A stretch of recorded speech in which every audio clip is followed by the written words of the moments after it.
las elecciones de 1946, donde Perón fue electo presidente, Arturo Frondizi fue electo diputado nacional como representante del Partido Radical. El abogado radical, junto a Crisólogo Larralde, fueron los encargados de reorganizar la Unión Democrática tras la derrota electoral. A comienzos de 1948, Frondizi fue reelecto diputado, dando lugar al MIR, para imponerse en comicios internos en la capital, donde retomaría su actividad política junto a Ricardo Balbín para las elecciones del 51, donde nuevamente la oposición es vencida por el peronismo. Tras ese disgusto, la oposición realiza un golpe de Estado a modo de advertencia para obligar a Perón a dejar su cargo. Pero esto solo produjo persecuciones a los dirigentes del radicalismo y su encarcelación. En 1954, tras la publicación del libro denuncia Petróleo y Política de Frondizi, provocó el debate sobre los contratos petroleros firmados por Perón, por lo que el radical se colocó en el primer plano de la escena política. Luego de los bombardeos por la aviación naval a la Plaza de Mayo durante el golpe cívico-militar, el gobierno de Perón decide liberar el uso monopólico de los medios de comunicación, permitiendo que en 1955 Frondizi se dirigía en radio al pueblo argentino, mismo año en el que se produce el golpe de Estado que derrocaría a Perón en su mandato, donde el radicalismo y el socialismo democrático asumirían al gobierno mediante una junta consultiva.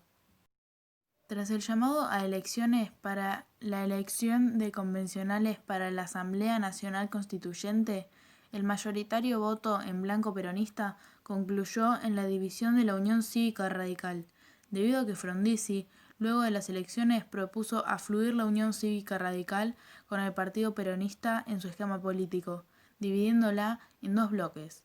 la Unión Cívica Radical Intransigente, a cargo de Frondizi, y la Unión Cívica Radical del Pueblo, a cargo de Balbín, donde declaró: «Tienen que quedar dicho que en una Argentina bajo gobierno radical, el que quiere trabajar y sumar su esfuerzo al del gobierno de la República lo podrá hacer, pero el que quiera venir a monopolizar nuestras riquezas, nuestro trabajo o nuestro porvenir, será destruido por la acción de la UCR». Logrando la asunción de Frondizi el 1 de mayo de 1958, tras concretar el pacto con Perón,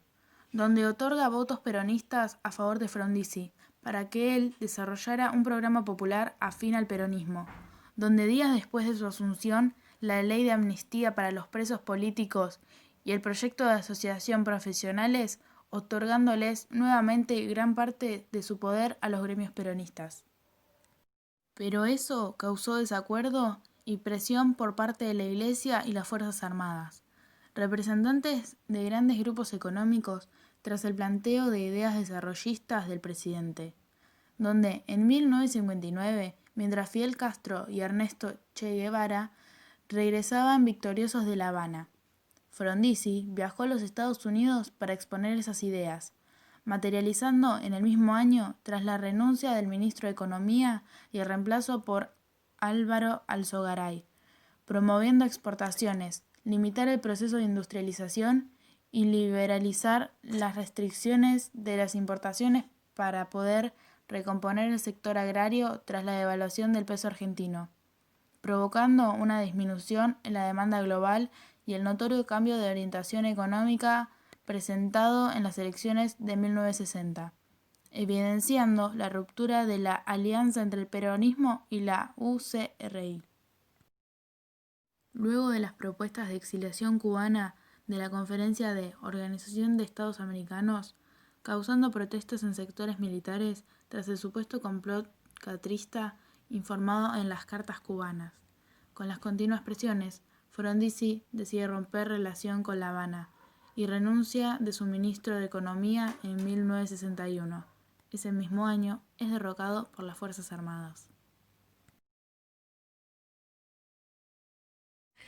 Tras la incertidumbre político-militar por el deceso de Frondizi, un nuevo dirigente del Poder Ejecutivo llamado José María Guido, abogado y político radical argentino, consigue la homologación de la Corte Suprema, invocando la ley de acefalía presidencial por su cargo como vicepresidente del Senado, siguiendo indicaciones de Frondizi.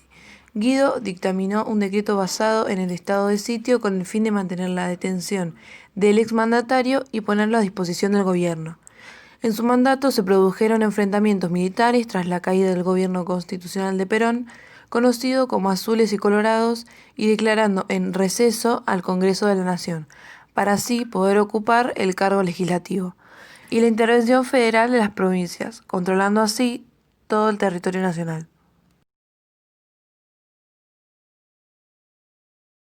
Arturo Humberto Ilía, desempeñado como senador provincial, diputado nacional y vicegobernador de la provincia de Córdoba, representando a la UCR y la UCR del Pueblo durante el mandato de Guido. Durante su gobierno se empeñó en anular y renegociar contratos petroleros firmados por Frondizi, fomentando el desempeño de la industria nacional, disminuyendo la desocupación y la deuda externa. Sancionó la ley del salario mínimo vital y móvil como sustento de los trabajadores y la ley Oñitiva. Considerando que se encontraba ajeno a la temática contemporánea, oculto por su optimismo, fue removido del cargo mediante un golpe de Estado en 1966, donde asume su lugar Juan Carlos Onganía.